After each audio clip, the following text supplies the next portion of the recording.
Pwesto, nagsisip-sip, nagbabalimpik para mga pwesto. Pag binigyan naman ng pwesto, ala namang ginagawa. Anak ng teteng talaga.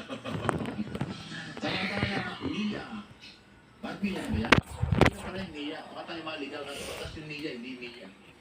Manila, hindi Manila. Eh, ano yan? Ninoy Aquino International Airport kasi may batas, so susundin natin yung batas.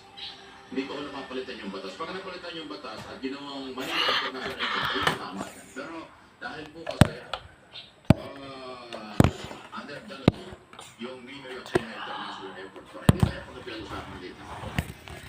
Muli naman po naglabas daw ng flight cancellation. Ang tatlong mga international flight ngayong umaga, bakit? AJ, na sa report.